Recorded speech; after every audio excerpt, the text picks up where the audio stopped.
Hello and welcome to Read the Last Page, A Yap Session book club. with your two favorite long-distance best friends. The book we read this month is Lessons in Chemistry by Bonnie Garmis.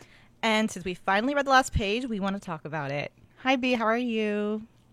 I'm good. We're getting a new menu at work. Okay. And so, well, first of all, on Friday, we got to, taste test a bunch of the new stuff, which was so fun because I was, clocked in, getting paid to just, eat stuff. But there's, this flatbread that we have that I really like. I've only had a piece of it once, and I always told myself at some point I'm gonna buy it, and it's leaving the menu on Wednesday. So today I bought it to take home, and I ate that earlier, and it was so good. Nice. It has just regular sauce. It's kind of like a pizza flatbread, cheese, but then also has pepperoni and ricotta cheese and hot honey on it. Ooh. It's so good. And I actually don't really like honey very much, but I like whatever they put on that. That sounds really Yeah. good, actually. Well, yeah. Yeah, and actually, now that I'm thinking about it, honey, I'm wearing my your B shirt. my Mesner B shirt. Yeah. Yeah. Slay. I didn't even think of that. I promise I didn't even plan that. I have my chapstick. from Oh, Mesner amazing. Yeah, B. I got mine Shout over out. here. Shout out. This is the orange blossom one. Love this one. This Ooh. one goes hard. Truly. Mine's one of the tinted ones. It's Red Kingdom. Oh, yeah. This is your favorite. It's your Yes, girl. it's my favorite tinted one. Yeah. Yeah, but how are you doing, Dan? I'm good. I worked today, and so it's been a rough day because Oh.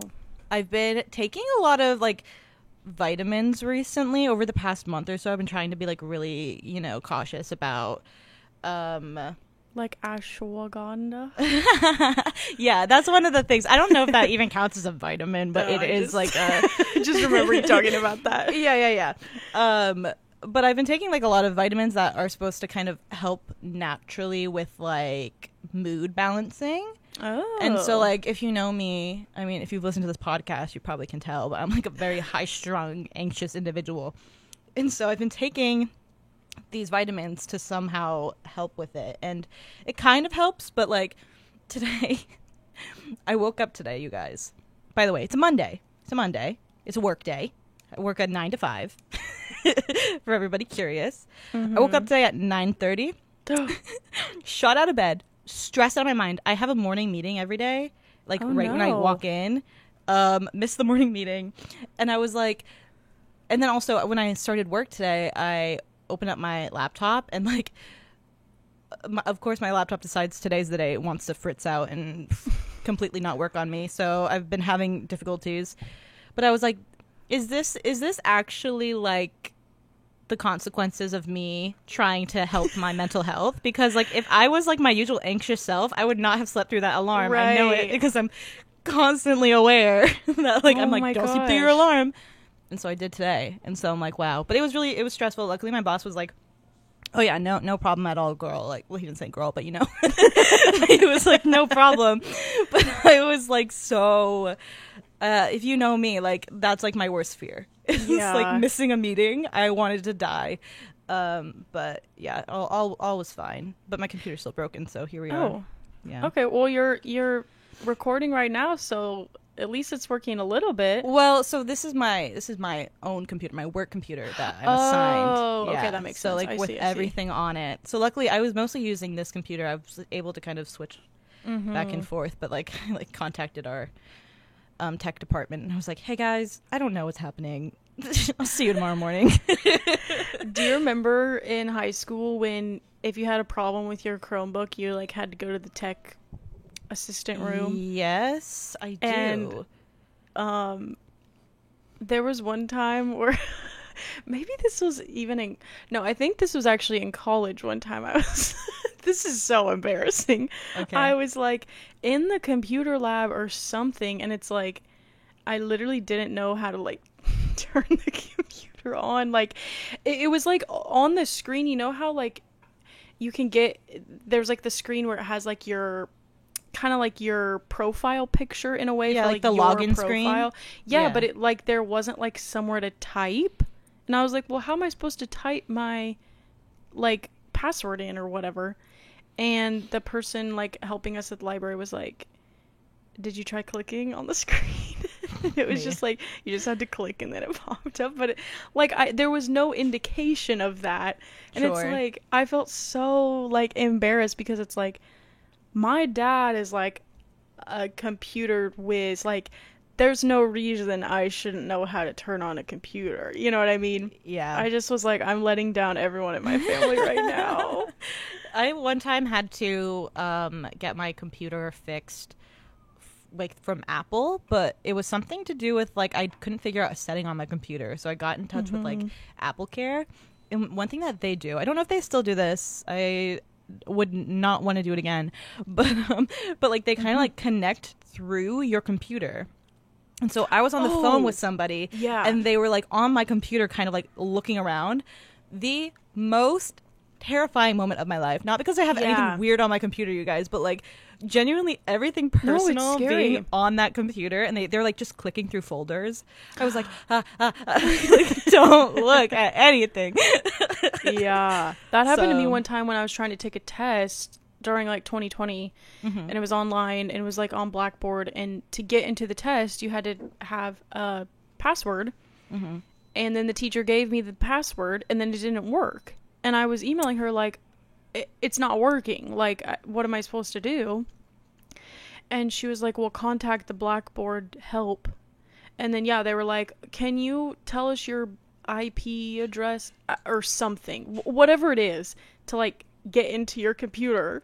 And I was like, I'd like to try all the other options first, just because my dad is so big on like computer safety and stuff. I didn't know if I was like doing something I shouldn't have been, but then like literally nothing else was working, so I let them do it, and it was so scary, like seeing them move my mouse. I'm like, that shouldn't be allowed. Yeah, no, it's weird, and it feels like an invasion of privacy, even though you give them permission. But like, I also was like, I didn't know y'all were gonna do all this. I was hoping you were just gonna give me step-by-step instructions, and I could do it on my own. But like, that's fine. But yeah, also this is this has nothing to do with anything. But you talking about your dad being cautious about privacy. Yeah, when I being like enrolling for anything or having anything where you had to give like your social security or like your bank information or like literally anything to anyone in my household was always so funny, because I would describe my dad in a way as like Ron from Parks and Rec, where like he does not he doesn't interact much with the internet. He doesn't like people knowing too much about him. He's off the grid for sure. For sure. That's why I don't talk about him too much on the podcast, because I'm like, I don't want him to get like annoyed at me sharing stories about him.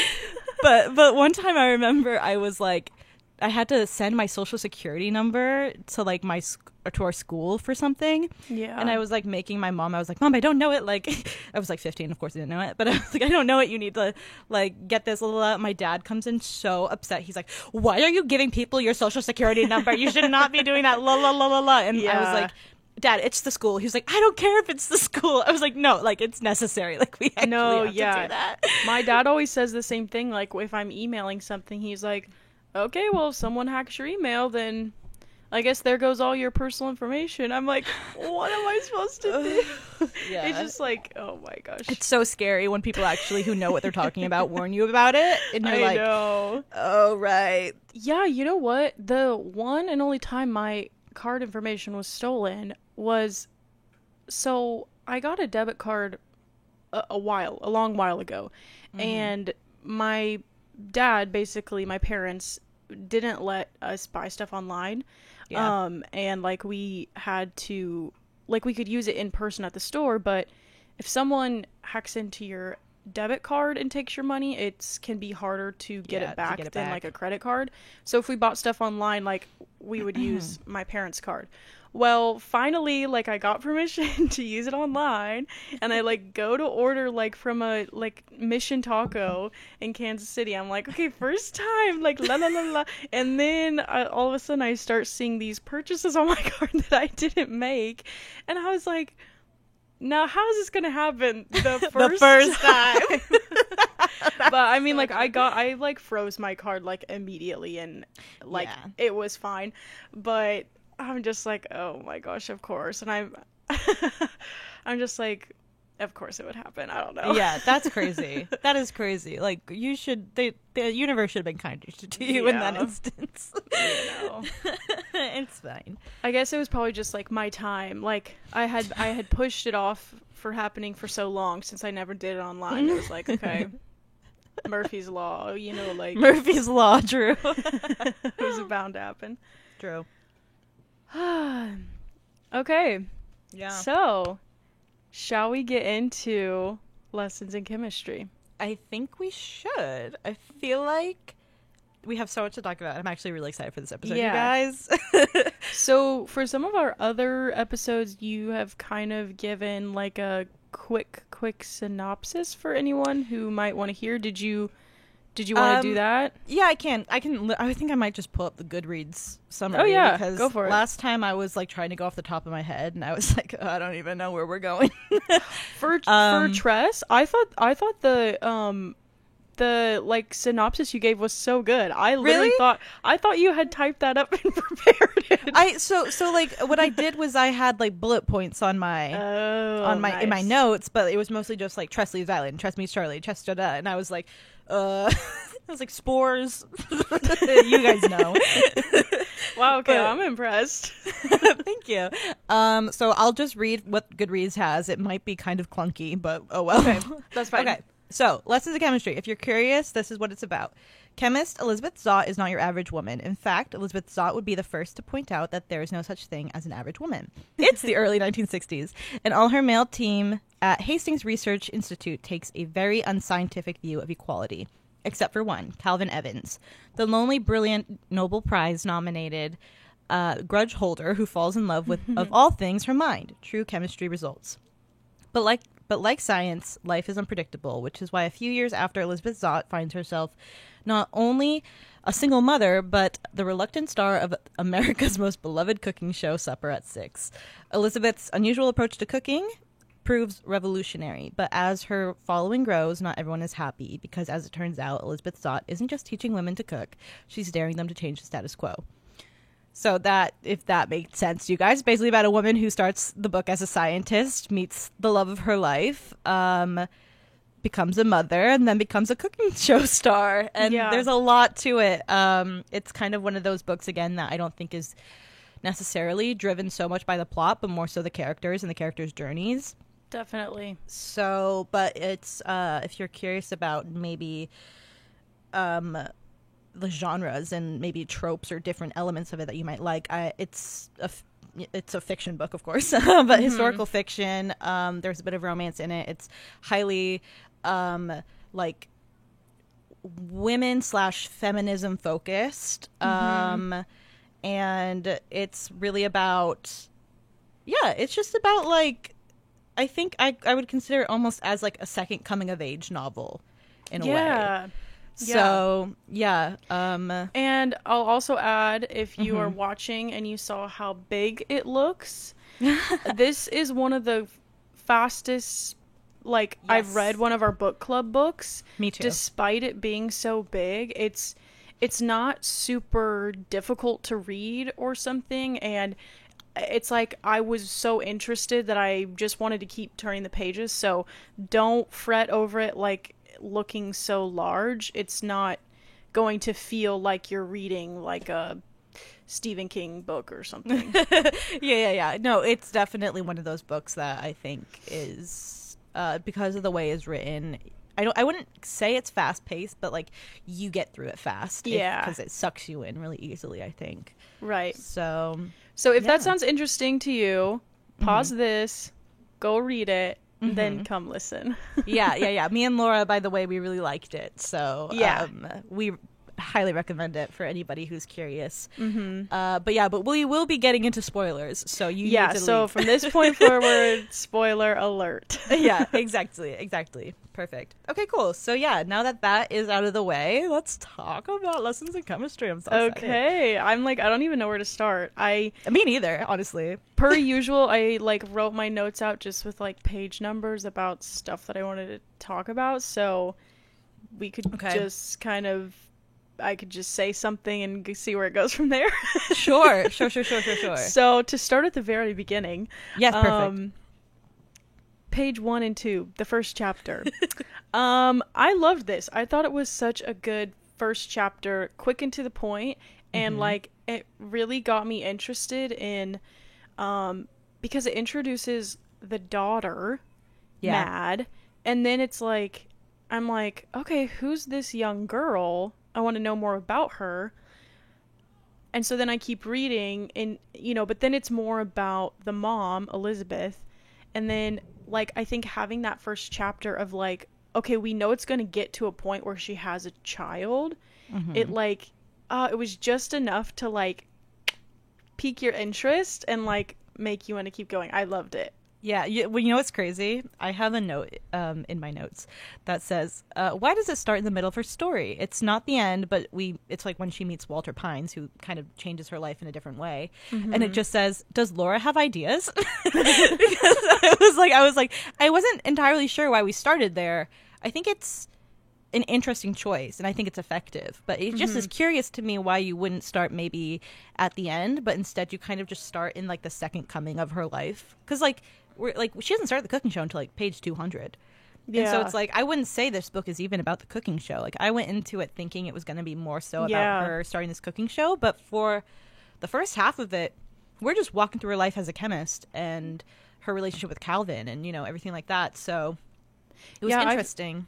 I feel like it's because then that whole time you're like, what? She's a scientist. She's a chemist. Like, what, like, how would she get to the point where she's a host on a cooking show? And so it makes you very intrigued and very like, at least for me, I was like, I wonder how this is gonna go. And I like when a book gives me room to like theorize or like make predictions, whereas I feel like if we wouldn't have had that beginning and I'm just like reading about her being the chemist and stuff with no context of like what's going to come later, I don't know, I feel like I might not have, not that it wasn't interesting, because it was, but like it might not have been so like, I'm so like, I want to know, yeah well, I do like that it's kind of like the first two chapters are big picture and then it's like zoom in. So one thing I love that Bonnie Garmis, the author, does in, I think, chapter 2. She ends chapter 2 with a line. Hang on, let me see if I can actually find it. It's probably better. Okay. If I don't try to remember it. Okay, here it is. Oops. Sorry, guys. Sometimes Elizabeth lay in bed at night and wondered how her life had came to this. But the wonder never lasted long because she already knew. His name was Calvin Evans.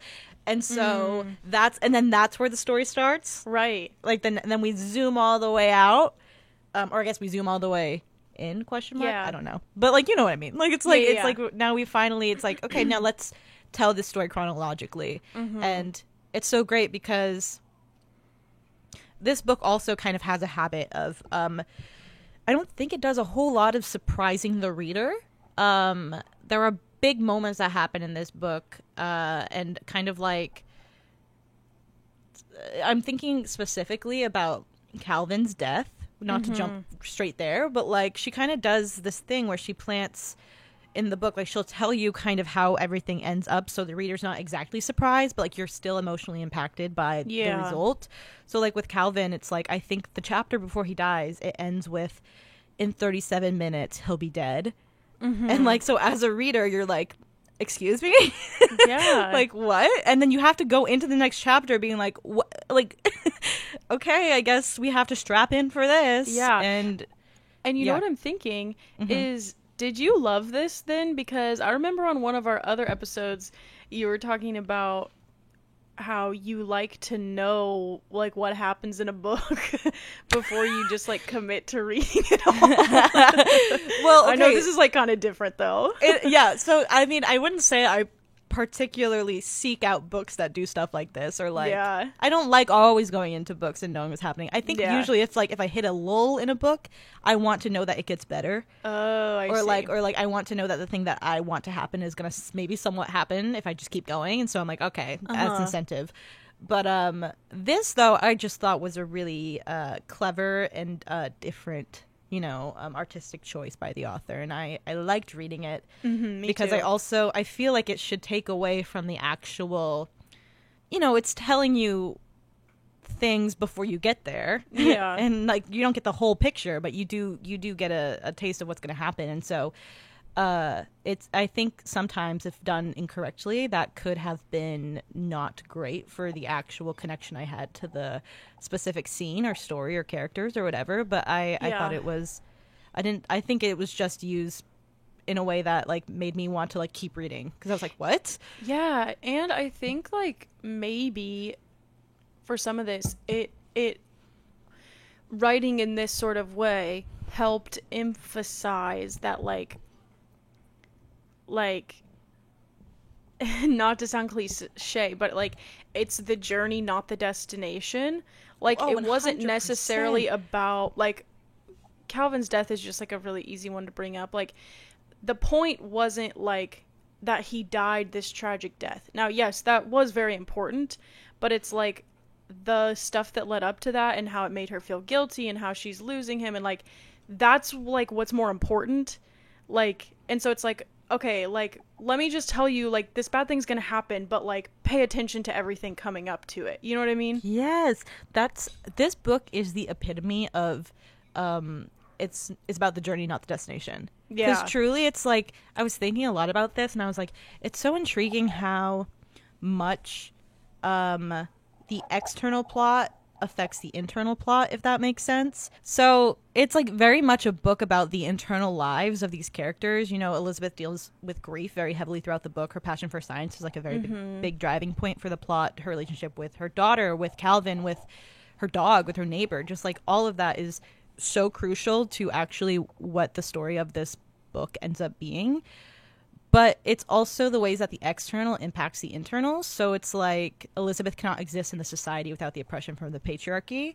Right. And that therefore impacts her internal life. And so she struggles with her career, which is her one passion. And then she deals with PTSD from Calvin, from being sexually insulted in college. Kind of like how that also impacted her career. And being publicly ridiculed as a woman who's just trying to exist and make money and be able to operate in society. It's like really smart because I think it's doing multiple things at once. It's ensuring that the plot and the characters are always going to be in conversation with each other, and not one is really important as the other. It's just like the characters are driving the plot more so. Yeah. And something that I noticed is like you said like the characters are driving the plot, like overall in the book like there wasn't like one main problem. Like I think back to like when we were reading Trust of the Emerald Sea, like the main problem, and this won't be like a bunch of spoilers if you haven't read that, but like she's trying to get to Charlie, like that's like the main. And then there's like lots of other smaller problems that also help move the plot forward. But in this one I was like, what is like the main problem? Like the main problem is that she feels as a woman that she can't like be as well respected as men. And like that's the main problem, but that's like a society problem, not like a plot problem that she's going to just like solve by the end of the story and we're going to get to like the other side of the problem. And I thought that was really interesting. Like all of the like I felt like for the most part the problems in the book weren't like things that she was just gonna like get to the other side of. Yeah. 100%. Yeah, I think it's also interesting too because I thought that the way that it focused so much maybe on these characters. Because the one thing I was thinking was like, the problem in this book is like there's a woman and she has a passion, and that's unfortunately just the way that in the 1960s it's like, how dare you. Yeah. But like it's just so interesting because I feel like a lot of these characters are one of a kind characters, if that makes sense. There are maybe a bunch of books you can point at and be like, technically I can probably remove this specific character and insert any other character, and the book will most likely be the same, if that makes sense. I'm thinking about like a lot of books have the plain Jane like main character a lot, and I think really how much substance are they fully giving to the I see plot. what you're saying, yeah.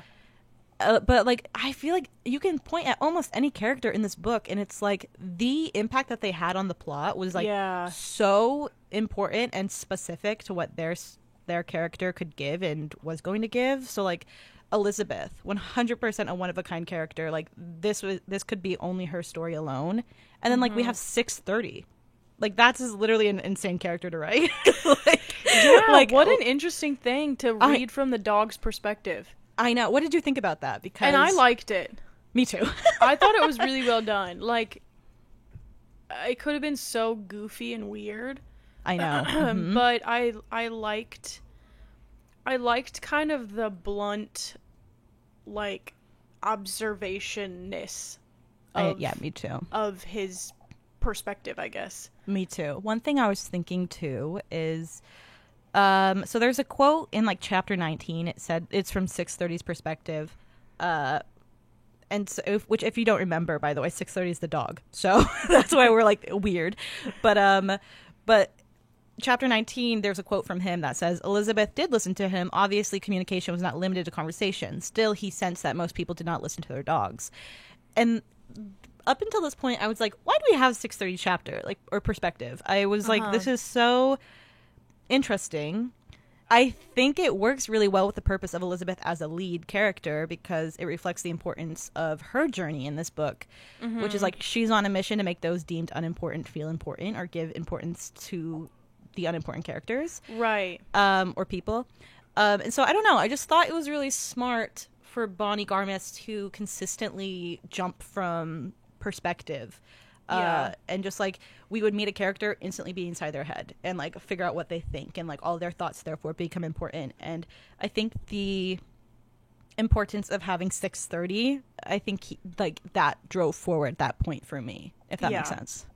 Yeah, because I think also it could kind of be a I don't know if metaphor is the right word, like a parallelism, like the whole point. So Elizabeth has this show where she's teaching women basically chemistry. She's teaching them things that they probably weren't having the opportunity to learn before, because she sees that they are like capable of doing more than what society is kind of socially allowing them to do. Yeah. And like you can see that also in the fact that she's like teaching the dog all these words, and like everyone else is like, what do you mean your dog knows 654 words? Like, no, it doesn't. Like I think Harriet is always like, I don't understand like what she's talking about. Like what does she mean she's teaching the dog words? And it's like the people don't understand like why are you doing that? Like the dog isn't capable of that level of learning or intelligence or just capabilities, but she sees that, well, maybe given the opportunity something great could happen. And then like that, it's like a more a smaller version of like what she's doing in this whole story of like she wants women like to be able to go to school and be respected and taken seriously and given the opportunity to do something that right now they're not really getting the opportunity to do. So she's kind of like extending that beyond just her women peers, her female peers, but like to the dog too. Yeah. And so I think it makes it like, I don't know, it just gives like another, because the the dog story, it seems a little ridiculous to us. I think like as a 21st century reader, we like, I think, you know, we sometimes might take for granted like, I got to go to college and study dance and math, and like, you know, women back at this time, like, they either didn't have the opportunity or they were getting sexually assaulted by the professor or whatever. We can take that for granted, and but when we read like, so like us reading the the dog part of the story is like, oh, that's so like silly, and I can't believe she's doing that, like, whoa. But it's like back in 1952 or 1960, whenever this is like taking place, it's like that's what people were thinking about. That's what some people were thinking about teaching women all this stuff. Like, oh, why would you do that? That's so silly. Like, they're not capable of the high level of intelligence that men can achieve or whatever. You know what I mean? Exactly. That's such a good point. Yeah. Also, I liked in the beginning, right away we kind of learn the depth of Elizabeth's, like, I feel, respect for women doing what they do. Like when she goes to get the beakers from Calvin, and he's like, oh my gosh, like, they shouldn't have sent a secretary up here, la la la la la. And she's like, gets upset. She gets upset that Calvin assumes she's a secretary, but it doesn't just end there. She's upset that he would think that even if she was a secretary, that she should be spoken to as lesser than. It's not like she's just like, well, I achieved the status of chemist, so I deserve respect. It's like, I'm a person. Whether I'm a woman being a chemist or a woman being a secretary, I still deserve respect. You know what I mean? 100%. I really like that. I feel like that theme of like her personality is like consistent throughout the book. I really appreciate that.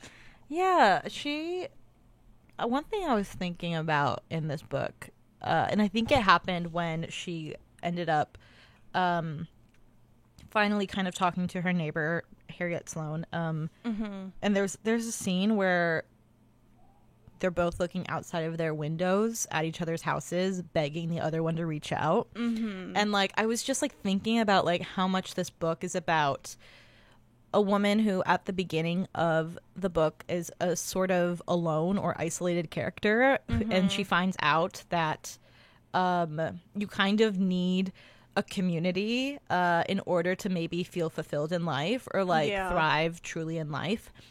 And that's how I think the women, both in this book and also in real life, operate in this book. It's like the idea that women operate as a community and then men operate as a pack. So it's like, it's kind of like 90 to 100%. Ultimately, I'd say at the end, 100% of the women featured in this book band together very nicely. Like, they support and uplift each other. It's kind of Elizabeth's whole journey throughout the book. And also, it's like the confidence that she has in herself and other women is so vital to the impact that she has on every character or person she interacts with. And so, which she uses to, like, you know, uplift and encourage women and actually create change in her community. But then it's like every male character, I feel like, is like so exclusionary. Like, there's no uplifting, there's no encouragement. The scientists were always looking down on each other, and then even more so towards like Elizabeth. The rowing team, I'd say, was also fairly aggressive to one another. Yeah, true. And so it didn't seem like they're operating in the same way that women did, as like they never were trying to help each other out. They were kind of just grouping together maybe to get ahead or to stick with what they know as the status quo. And so I thought that was really, I just loved seeing the attention to how important it is for women to kind of thrive when they're in maybe difficult situations, because it's just like we see it with Frask and which like I think her journey is really Yeah. heartbreaking. Because she's like one of those characters where um in the beginning she is kind of, it's like, it reminds me of that one quote that's like, often father and daughter look down on mother together, this does not save the daughter from the mother's fate. Yeah. Because, you know, she's allowing herself to put other women down because she hopes that she's going to rise up. She sees that Yeah. men are playing a game, and she thinks that she'll climb the ladder if she plays along. She But plays, yeah. yeah, but she doesn't understand, I think, the plight of being a woman in this time, because she's playing like the best in this game, but she's not actually competing in it.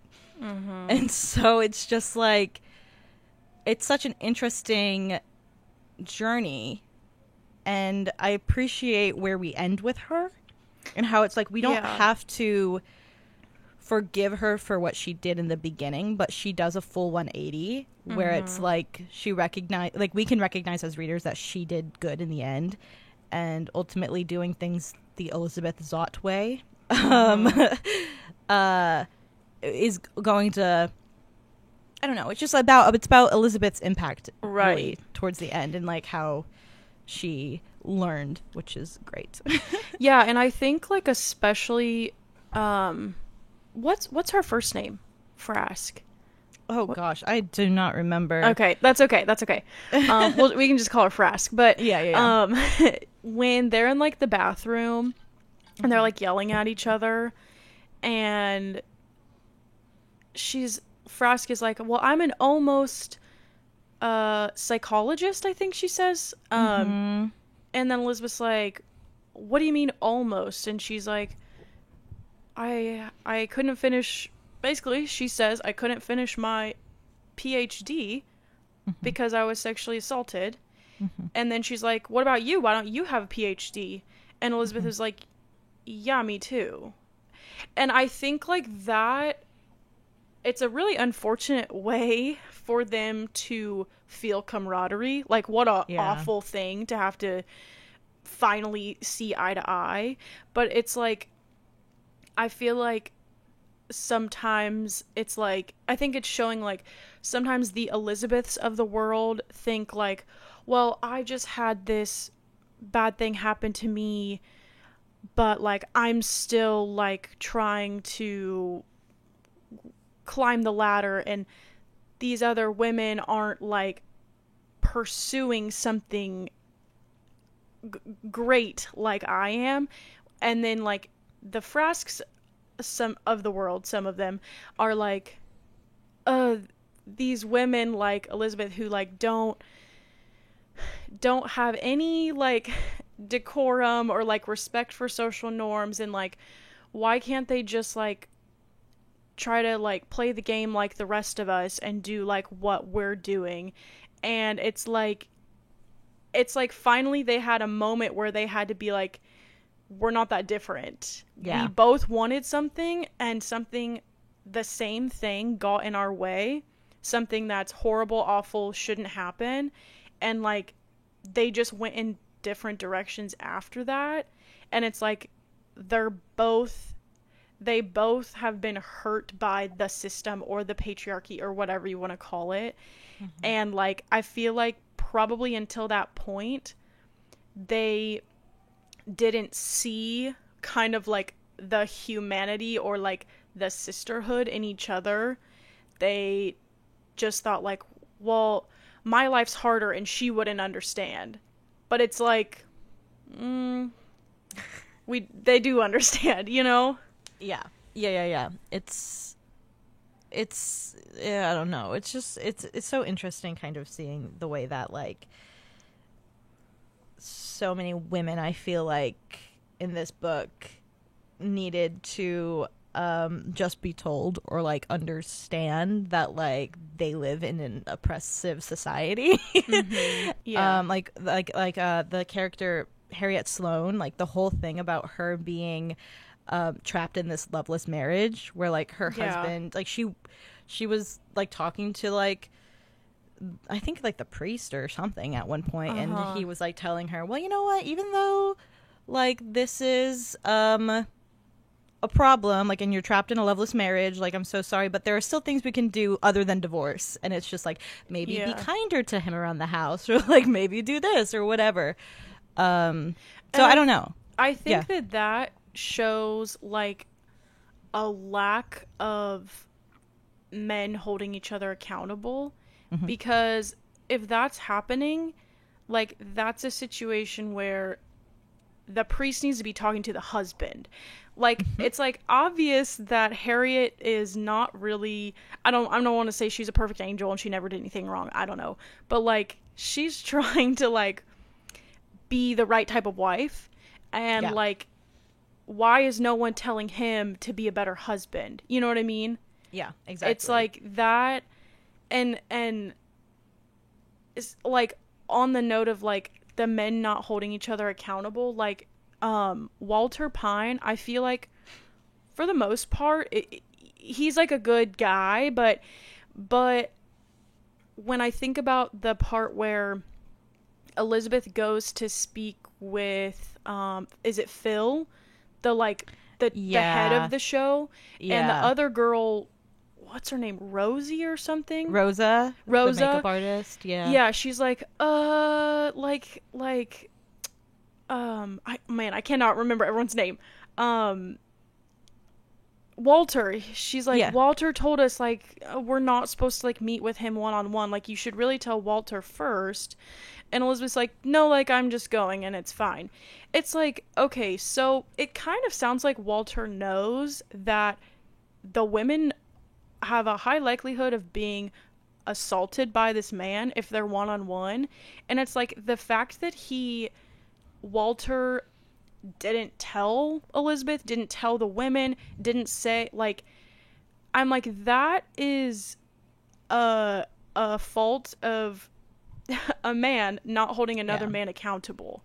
And luckily, like, Elizabeth kind of got out of that situation fine, but like, that leads to bad things happening, you know? That made me like, oh my gosh, made me so mad. I know. Well, I mean, not to quote myself, but like, that kind of like, it's like the thing that I was saying earlier about how women in this book and in real life operate as a community, and I think men often operate as a pack, which is really tragic, because I don't know, I feel like everyone's accepting the world as being the way it is, and like, there's nothing we can change about it. But like, obviously that's not the case. So yeah, I don't know. Yeah, something else kind of along this same thing we've been talking about is on page 278, which I don't remember exactly what happens on page 278, but that's what I wrote down. It must have been something about Elizabeth saying like, well, why can't we change this about the show, and what, like, why do I have to wear this outfit, and what, blah blah blah. And Walter Pine is like, we just have to follow like what the game is, like, just stay in your lane, like, just do what you're supposed to do. And he's like, why is it so hard for you not to just, like, you know?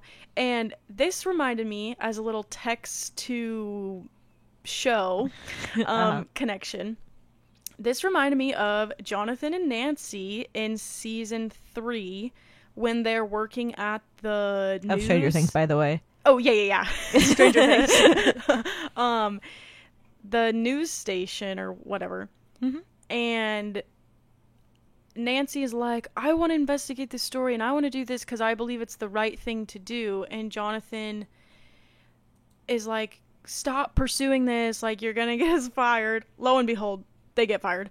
And they're fighting in the car, and Jonathan's like, you don't, like, which there's kind of two sides to that, but I'm focusing on the women side of this. But Nancy's like, you don't understand, Jonathan, like, what it's like to be a woman in that room of men. And that whole time Jonathan had been saying basically keep the status quo. And like, what I was thinking is that, like, men want to keep the status quo in, like, these type of situations, even if it sucks, because, like, they'll be fine. Yeah. But for the women, it's like, it's gonna be bad, whether they keep the status quo or not, like, they're still going to be suffering. So for the women, it's like, well, no, I'm not just going to sit and, like, let this happen, because even if I sit and just follow the status quo, I'm still suffering. So, like, that's what, like, Walter Pine maybe can't understand with Elizabeth wanting all these changes. That's what Jonathan couldn't understand with Nancy.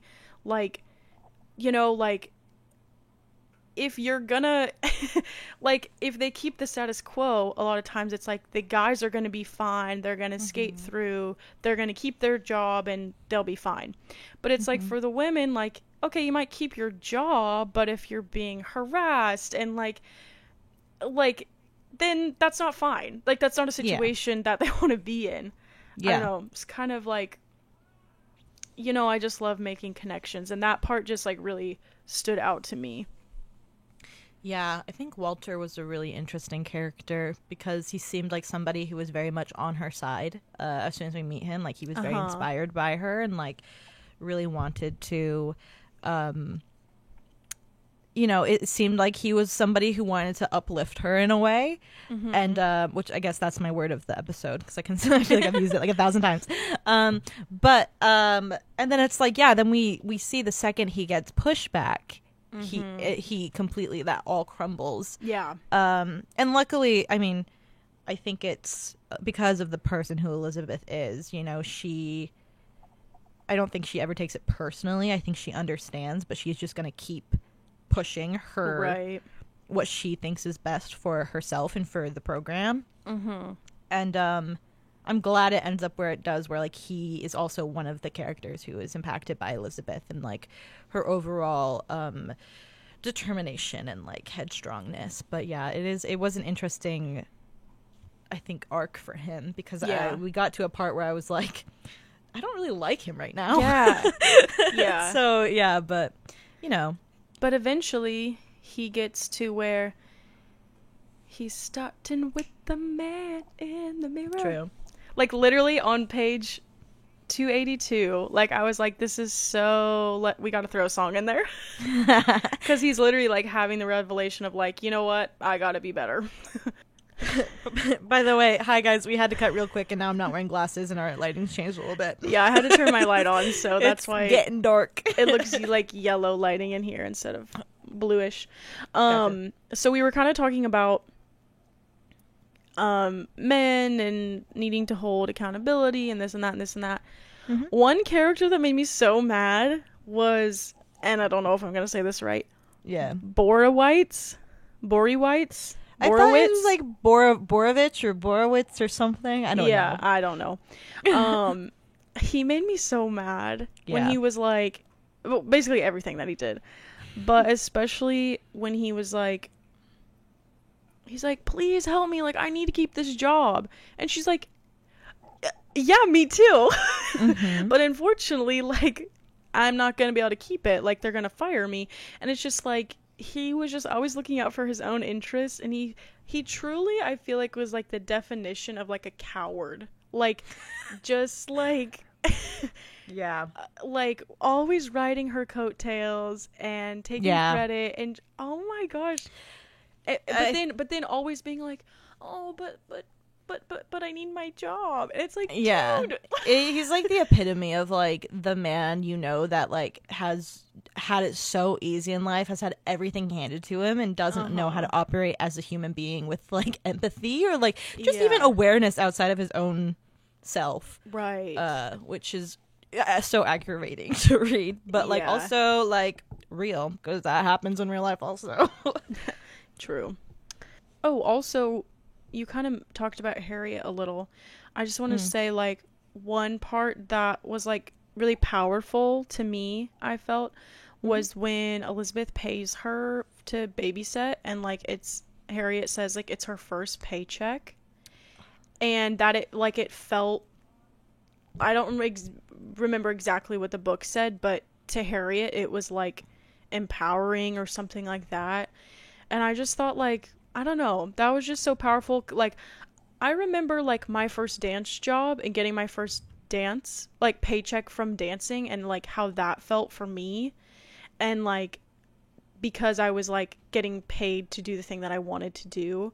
And like obviously I had a first paycheck at some point when I had my first job, but like that it didn't feel like, oh my gosh, like as big of a deal as like my first dance one. And I kind of remembered that feeling, and I thought about like how Harriet must be feeling, like finally after all these years, like she's getting some compensation for like the skills that she has. And it's like, you know, being a mother, moms don't get paid to be a mom, but like but being a mom takes a lot of skill and a lot of work. And so like her giving that care to her daughter Mad, like, you know, she was getting like compensated for her time. And I don't know, I really liked that part. Harriet was a very interesting character for me because kind of along those lines of what you're talking about, but I think during the beginning of their friendship, when Elizabeth is invited to go row at like 4 a.m. with the men's rowing team, and she's like, no one's gonna watch Mad, like that's ridiculous. And Harriet immediately is like, of course I'm gonna watch Mad at 4 a.m. And she has a line, I think it's in that chapter, where she's like, I finally feel like I have a purpose. Yeah. And so like, and she's gonna throw her whole body into that. Like, it's like, of course she'd watch something at 4 a.m. She has a reason to feel excited and get out of bed. Yeah. And like, because the one thing these women want in this book is a purpose, and like to feel excited by something that excites them. And and it's like so sad when you really break it down, because it is something that's so simple but like has been really like taken from them, or like they're not allowed to fully feel like they're operating in society outside of like being a mother or like a wife. Yeah. You know? Yeah, and along with that, like when they're at the taping of the show, and it's like a reporter or someone asks one of the women, like, what do you like so much about this show? And she says, wait, I wrote it down. Being taken seriously. Yeah. Like that, I feel like that is kind of like the titular line of the book, or like the thesis line of the book. Yeah. And the guy's like, not like the recipes, or like, and the woman literally looks at him like, are you dumb? like no, you know. And I think that is so true. I feel like a lot of us probably felt like that sometimes as a kid. Like, I feel like when you're a kid, you have really complex thoughts, and a lot of times it feels like adults don't take you seriously. But then it's like you kind of grow out of that, and hopefully at some point you get to an age where most people around you like respect what you have to say, like value what you have to say a little bit. But it's like at the time in this book, like, and even today still, I wouldn't say we're quite all the way there, but like I just imagine like these grown women that are like grown adult people, and like for the first time in their life maybe they feel like a grown adult person who has knowledge more than they have is taking them seriously. And like, you know, I'm just like, it made me so happy for all of the women in the studio audience that like got to be there, you know? I know. And like, I know. Yeah. Along the lines too of like what you were just saying about being a kid and not being taken seriously. I think there's a moment in the book, I think it's the very first time Elizabeth interacts with the audience, and you know, it's that woman who's like talking about how she wants to be an open heart surgeon, and like Elizabeth is the first one to be like, well, it's easy. You go to the library, then you take the MCATs, and then you go to do residency, and then and then you're a surgeon. Like, it's fine. And like, there's a line where the woman says kind of what you were saying, where she was like, finally, it's the first time someone has taken her seriously. Yeah. But then it goes even further, where Elizabeth, she looks into the camera and she knows she's looking at like 3 little boys from this woman's family, like her sons. 5, yeah, right. I remember it was 5 because like I have a lot of 5s in my family. yeah. But like, it was like something that said they were as if they were looking at the screen as if they've just seen their mother for the first time. Yeah. And like it's like that to me is so interesting because it's not even like it's not even so much of like adults taking other adults seriously, but the fact that like the male children Yeah. seem to have more purpose almost in the society than a grown adult woman Yeah. is so intriguing Right. and like devastating. Yeah. But like, yeah, like it's like to think that like people, and I mean, it could mean multiple things because also like I think it's hard for a lot of kids to see their parents as real parents until Yeah. you reach like adulthood. But like like anything beyond mom and dad. Yeah. yeah, but like in this specific instance, it's talking so much more about like how boys are told in our society that they can do anything, they can be president, they can be whatever they want to be their whole entire lives, and women are constantly told they're going to be a mother, Yeah. or like they have to be a housewife or whatever, and it's like yeah, these boys didn't know their mom wanted any of this, have a life outside of them, because women aren't allowed to express that or like really showcase that specifically or especially Right. in the home. So And like even Yeah. if they do, like Elizabeth, like it's a constant uphill battle to even yeah, get anywhere. yeah. No, that's so I hadn't even thought about that in the context of them being like boys, like specifically little boys. Yeah. So I'm just reading my notes and finding random things to talk about. Okay. Towards the end, she gets pretty depressed. After like the reporter, like they published that article about her that's basically like just makes her look really bad and like just really misrepresents her. And I found this really interesting that like her reputation or like her sense of self being like beaten down or taken away or misrepresented was like the final straw for her to really really become depressed. And it's like she'd like lost her husband, she'd been sexually assaulted, she'd lost her job, she's this, she that, and like all of that, while yes it was traumatic and it hurt her and it like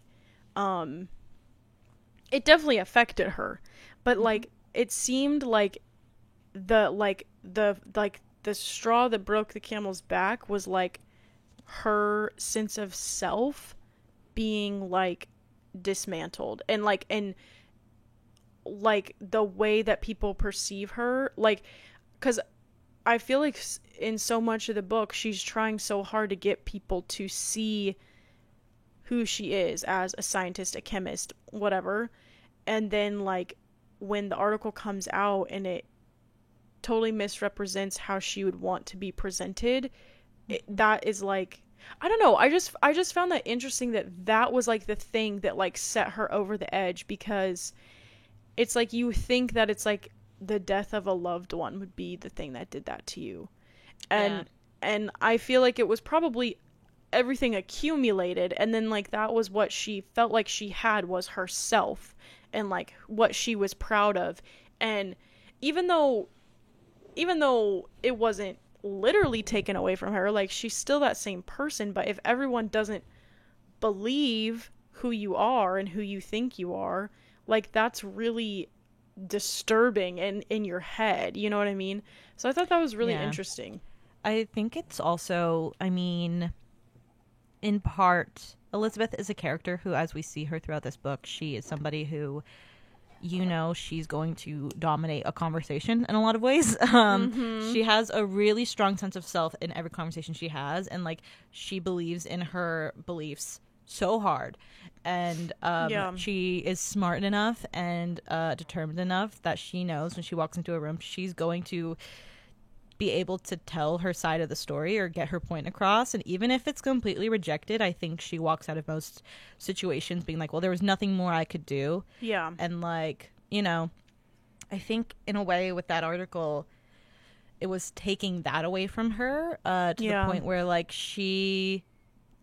now people were perceiving her and they were completely wrong, because these were not things that she was saying or wanted to be published in this article. Right. And then she can't even like really defend herself because like she Yeah. didn't even get a shot to be in the room to Yeah, it's like with these so much people. bigger than her. Yeah, exactly. So I don't know. It just like it really is like, yeah, when you take a character who knows their self so well and you take that sense of self away from them, it's like truly I think it's like almost like what is left. And so that's where she was at as a Yeah. character. And you know what? As we're talking about this, I'm thinking like that's why she didn't want to wear the tight little dress or the lipstick and smile and bat your eyelashes at the camera, because like that would have been stripping away at like who she feels like she is. Yeah. And who like her sense of self is so important to her. Yeah. Way more like than any sort of like fitting in to whatever, you know? 100%. Mm-hmm. Oh, Yeah. so interesting.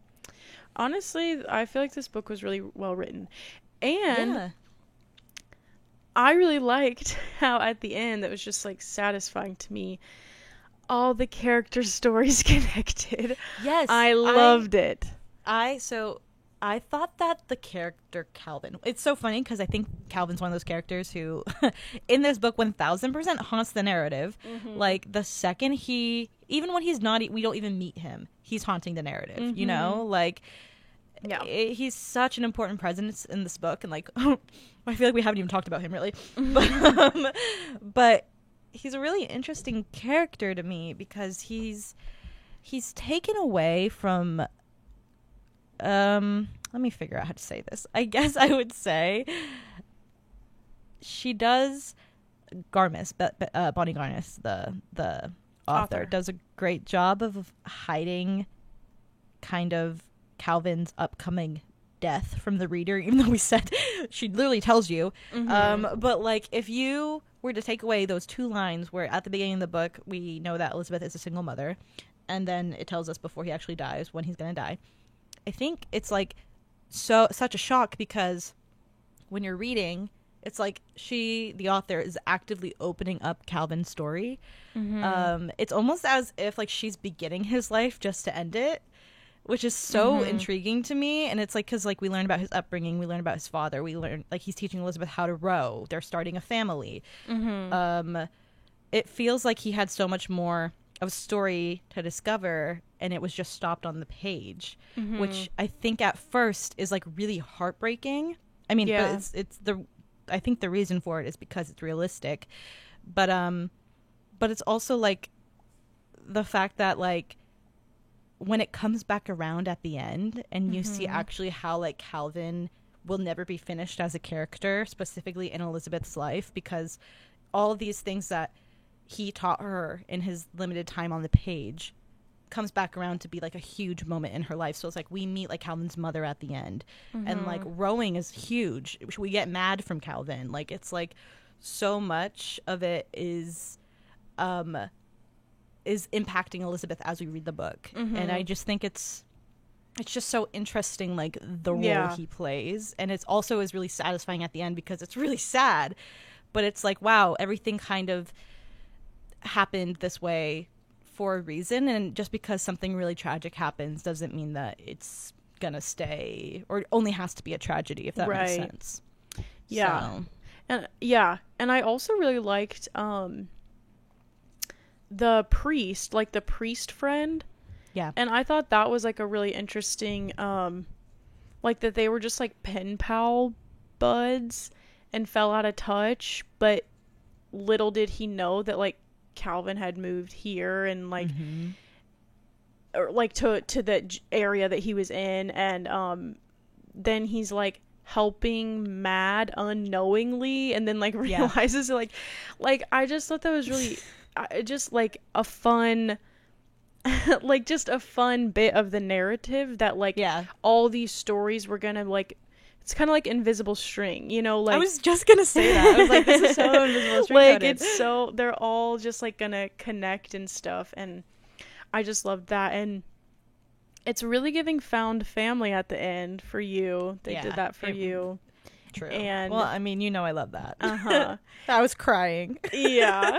And something that I thought was really interesting at the end, and I think I really liked, is that like on the last page, they're saying like she's talking about having dinner with the whole family. And they're like, yeah, the whole family. And it's gonna be her and Calvin's mom and Matt and I think Harriet probably and the priest and like all these people that really are central to not only Elizabeth but also Calvin, and like that's gonna be like the whole family, and it could have ended right there, but then it goes on and she's like, okay, and I don't know if I'm gonna say this right, abiogenesis. Abiogenesis. Okay. What? Yeah, Wait, what did I just say? Genesis? Abiogenesis. I'm just reading random syllables. Anyways, I'm really bad at knowing how to pronounce words if I've never heard them out loud. She's like, let's get started. And I thought about in Little Women, I'm always thinking about Little Women. Don't bring this up right now. I thought about how when Jo is trying to sell her stories, they're all like, okay, but when is the woman going to get married and have a happy ending? And she's like, that's not the story I want to write. And I was thinking about how in this book, like, Elizabeth does kind of get her happy family ending. And, like, I feel like the publisher in like Jo March's publisher would have wanted the story to just end right there, like, let's have dinner with the whole family. But then, like, this is like, no, we're gonna have our whole family and we're gonna be the scientist, like, let's go get started on the research too. And I thought, like, I really liked that, because I don't feel like it didn't take anything away from like how important it was for her to find her found family. But it also didn't, but it stayed true to her character in that she wants to be a chemist. Like, she wants to study this stuff. That's what she wants to do. And she also just discovered that she also wants there to be people in her life that are important to her. And I just, I just loved that that it ended on both, like, a fresh start to both things for her.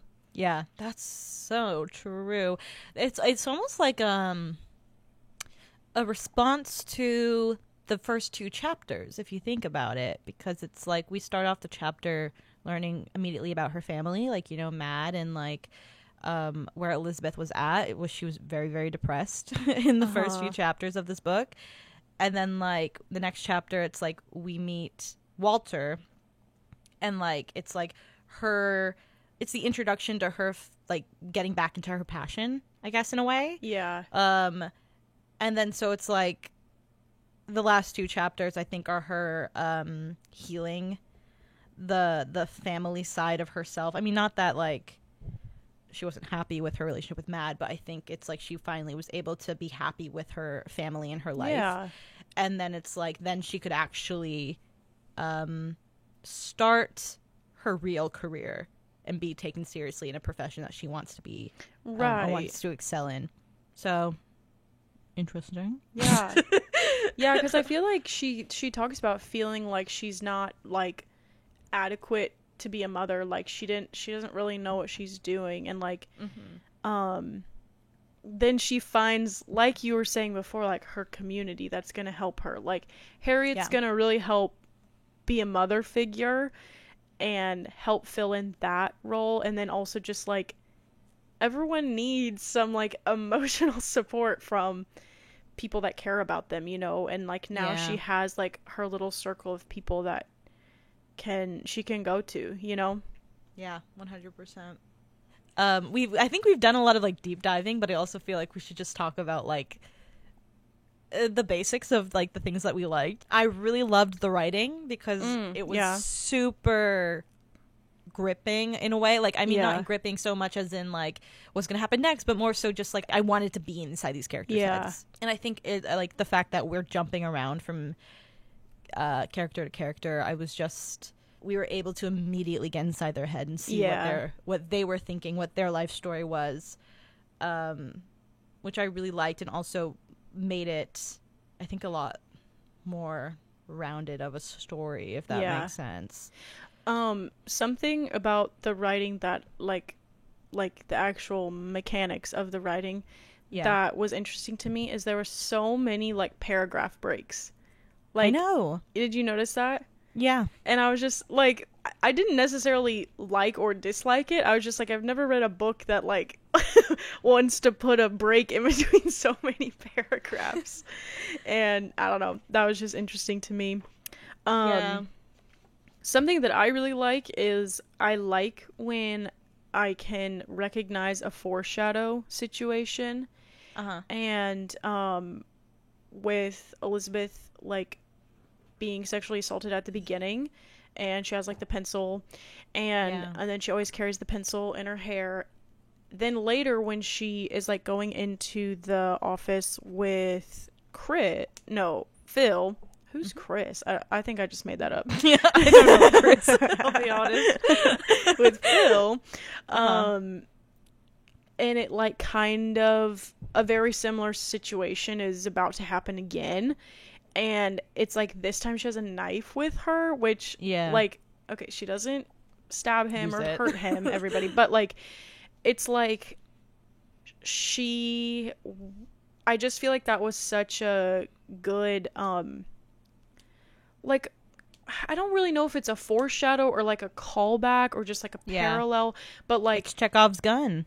Yeah, it's like the second time that it happens, she's gonna be more ready because she kind of probably can sense the red flags, and she remembers like the first time she was in a setting where it was an academic setting, so she had a pencil, and the second time she was in like a cooking setting, so she had a knife. I just thought that was like really, I don't know, I just appreciate like a good clean like parallel situation like that.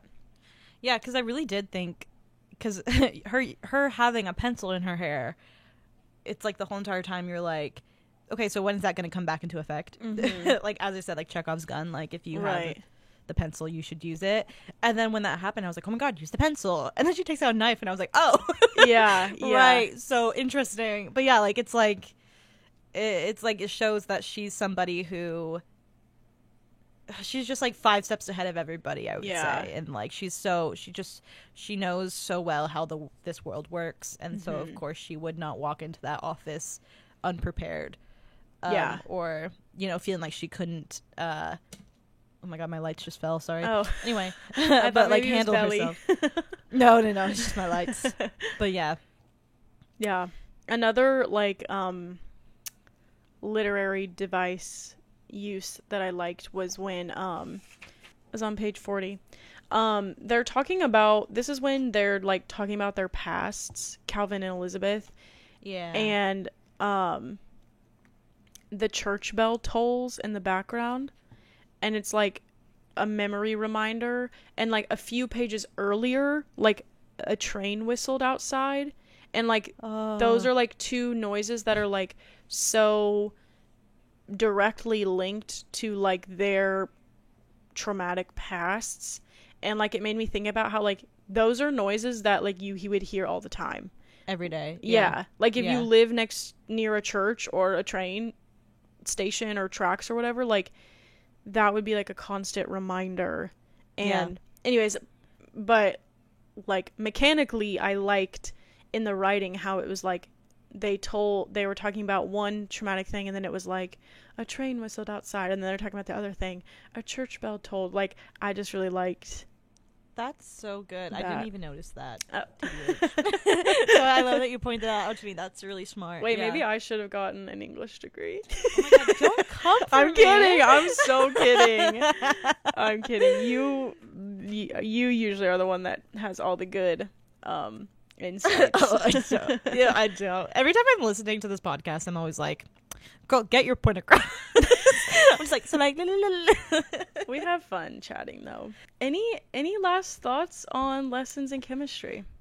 I think we should give our ratings for what we ended up rating this book. I mean, well, like because you told me what your rating was, so I thought you already had. Oh, I don't. Yeah, remember. you did. Okay. You told me you said 5 stars. I fear. Oh. Okay, true. So I thought it was okay to ask, Yeah. but if you don't want to talk about it, that's okay. No, I'll that's just fine. say It's fine. mine. Okay, you go. Okay, I give it 5 stars, which I didn't know completely if I was going to give it 5 stars, and then the last 50 pages. Well, I was always going to give it a high score. Let me just say that. Like, I was leaning towards 4.5 to 5. And then towards the end, I was texting Laura. I was like, crying again, crying again. Like, I was just crying. I was so emotionally impacted that I was just like, I have to give it 5 stars. It's just one of those books that I think I'm going to hold close to me for a long time because I felt very, very impacted by both the story and the characters and kind of the journey I went on with everybody. So, yeah, I just loved it. I loved it. Probably one of my favorites, specifically this year, but probably overall. It'll be like a favorite book I look back on fondly. Yeah. Yeah. I think... So I did say 5 stars, I fear, but I think if I really, really, really had to, like, actually rate it, I'd probably do more of like a 4.85. Oh, or like a 4.9. Okay, that's I don't know. crazy. Okay, so she's getting really, really specific. I think I would probably. This is why I don't like mine rating would things. Yeah. No, I like I can generalize. I think because it's like there were qualms I had with this book that we actually didn't really talk about, but like things that I just like to see in books would be like I really like. When I feel very, very close to a character, and I feel like every character, because of the way it was written, and also because of Elizabeth, who she is as a main character, it was almost like we were looking at her through like a glass. Yeah. Like it's like we could never really fully get into her shoes, but like we kind of just got to see how she operated, which I think works for the book. But like for me personally as a reader, I want to feel more close to a main character. And so like because of that, I fear that would take it down from 5 stars, but I'm okay with rounding up. Yeah. Like by the 5th cry sesh, I was like, this is 5 stars. Yeah, I feel like if I was rating out of 10, which is what I'm more comfortable with, it would be like a 9 out of 10. Maybe like a 9.5 out of 10. Okay. Like Yeah. very, very, very, very close to like 100%. Yeah. But when I think about other books that I give like a full, complete 100%, like Six of Crows and Crooked Kingdom, I'm like, well, this one's like this much below it. I know. So maybe like a 4.99 out of 5. I don't know. This is why I don't rate things. I think you're thinking about it too hard, but I get it. I do get it. I do get it. Yeah, no. I think, guys, let me know if I should try to start lightly bullying Laura B to get a good read Oh my gosh. or a story graph. Okay, sorry guys, we had to cut real quick, but anyway, so this is gonna be awkward, but we're gonna try to pick up where we left off. But I want to bully B into getting a Goodreads or a story graph because I don't know. I just feel like it would be nice if like the listeners and watchers like were also able to maybe like keep up with our progress in the future, or like Okay, so yeah. I have also like collections because I have both a Goodreads and a Storygraph. I'm hoping one day to completely convert over to Storygraph, but not enough of my friends are on Storygraph currently. So Okay, so maybe I I'll use help. both apps. I'll help start that. Yeah, but like I have like certain collections where it's like read the last page books or like favorites and stuff like that. So I think it might be handy for the future, but again, it's like right now it's like we don't need to do it anytime soon. But it's just something where I'm like it might be fun to have just another community where we can interact with people. Yeah, that's a good idea. I've been thinking about it. It's just like it feels like a big undertaking in the sense that like I would want to like log every book I've read. Yeah, well, don't you already have a Goodreads from like 8th grade? I mean, yeah, but like there's so many books I've read since that was 8th like 10 grade. years ago. Yeah, I mean it's really not as hard to find them all, I think, as you'd think. But yeah, it does seem kind of daunting when you're starting fresh. But like, do you put like when you like finish the book? Yeah. So like you have dates that you can do. Like so for any dates I have no idea. I just put the year. So it'll be like I have a bunch of books that I read in like 2013 that just have 2013. So I could do that because I have in my this one. If you can see that. I have like all my books that I've read since I don't know when I started making these lists. Oops, things are falling out. Oh, this is from 2017. So I at least have all my books since 2017 already There you go. logged. And I think that's personally like when you like really started reading a lot and like interacting with that. But so here's a page in my journal if anyone cares. You can see some of my books. There's lots of series of unfortunate events in the summer of 2017. I like started, or I guess maybe earlier in 2017, but I like reread all these books. And then remember I wrote my senior English paper like about Lemony Snicket. Yeah, I forgot about that. Yeah, it was really good in my opinion. Go and on. in our Mine was teacher's bad. opinion. I fear mine was bad because I don't even remember it. So that's really fun. I don't think it was bad because I think I remember reading it. But I don't remember what it was about. No. Yeah. But I just No remember idea. I remember reading it and I don't remember it being bad. I just remember because we were peer editing buddies and I was like don't be mean to me about it. I was like so insecure about my writing back then. Which is funny because you're a really good writer, so thank you. I didn't think that at the time. I remember I had to meet that specific teacher to talk about that book, or not that book, sorry, that essay or whatever we were writing, and she was like, Danielle, you're really good at this, but I don't think you know it, so I think you're gonna really like it in college. And I was like, no, I'm never taking an English class again. And then I became an English major. Love that. So amazing. Yeah. But anyway, back to Goodreads though. If you guys want to follow me, you can. I'm at Dan Banan. Dan Banan. That is so cute. Thank you. Does everyone have like fun names? You can. For the longest time, it was just my first name and my last name. But then I was like, I low-key don't want people just like searching my name and finding me talking about books for some reason. I did that on Reddit. I made a Reddit account finally because Kelly's always telling me that she loves like looking up things. And a lot of times, like when you Google search a question, like it'll come up with like Reddit links. And so I was like, I should just have an account. And I like made it like basically my name. And then I was seeing everyone else's names are like unidentifiable things, and I was like, okay, I'm gonna delete this and I'm gonna make a new one. yeah. So no, it's I a like secret. on Reddit there's a community I love called Suggest Me a Book, and you can just type anything in there, and people are like the other day I typed, because I'm in a Superman era for anybody who cares, and so the other day I typed in like Clark Kent-esque characters, and I got like 5,000 different like posts that I could look with people. Wow. Yeah, with people recommending books. And so it's like there's truly like it's really great if you go into safe, fun communities. Yeah, but actually, I just remembered actually what sparked me to get the Reddit account was because I read Star Splitter and I was like, the people have to be talking about this. And so I was like, I need to search Reddit and see, and I found like 2 posts and I like posted on, I like replied and I was like, this book so good, and I don't remember what I said, but yeah. Go off. Wait, okay, but also really quick, and then we can maybe think about wrapping this up. Okay. The people should be excited to know I've started that book that you told me to read. What's it called again? I can't remember. Shoot the Moon. How far are you? By chapter 3, because I just started it after I started or after I finished lessons. Do you know who it's by? I can't remember. Issa something. Arson. Yes. Yeah, it's like guys, it's very, from what I can tell, it's a lot like Lessons in Chemistry. Yes. So if you're looking for a book if you loved this book and you're looking for something to scratch the same itch, I actually think maybe you should try that book out, because I think it's giving similar characters and plots and themes. That I'm so excited for you to finish it so that we can talk about all the similarities.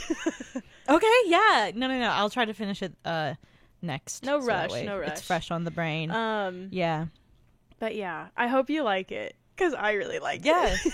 I'm sure I will. Truly, I don't think it, from what I've read so far, it's not like it seems like it's going to be a bad book. Right, right. So I think I'll like it. Yeah. I don't think you will like dislike it. It might not. You Yeah. might not like love it as much as I did, but I think like, Yeah, you'll but that's enjoy okay. it. You know. Yeah. That's okay though if we don't have the same. Yeah.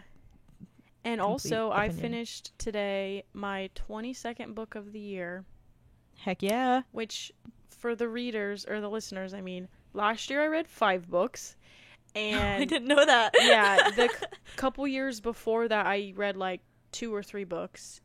I read a ton in 2019 because that's when we did a book club also, and Yeah. even beyond the book club I was cranking out books, and then like 2020 through 2023 it was like 2 books, 3 books, 5 Mhm. books. We're at 22 books this year. Heck yeah. So, Impressive. Yeah. I'm feeling Girl, very impressive. proud. Feeling very Yes. grateful for my job that I can read at. Yes, exactly. And like thankful for this book club for keeping us Yes. having because it's nice. I think this book club is nice because it's like it's helped a lot with my slump Mm-hmm. because it's like even if I'm not like really reading things like if I feel like I'm not really picking things up from my bookshelf or like going to the library or like Mhm. really finishing a whole lot of books, I'm constantly in the middle of a book. Yeah, true. You know?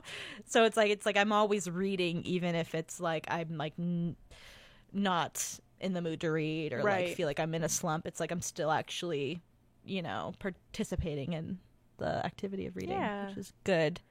Keeps my mind fresh. True. Well, with that, we want to say thanks for listening to Read the Last Page. Our music and illustrations were created by the wonderful Sage Timothy. If you don't know our schedule yet, we host our book club episodes on the first Wednesday of each month. So for next month, we are reading Everyone on This Train is a Suspect by Benjamin Stevenson. So that episode will be out on the first Wednesday of October. So be sure to pick up a copy and read it by then if you want to discuss it with us. Before we get to the last page, though, we'll see you in 2 weeks for a catch-up episode where it's just besties talking. And you can listen to us on the podcast platform of your choice. Or if you'd rather watch your podcast, you can find us on YouTube at Read the Last Page. For now, we want to say bye from B And Dan, Bye. bye.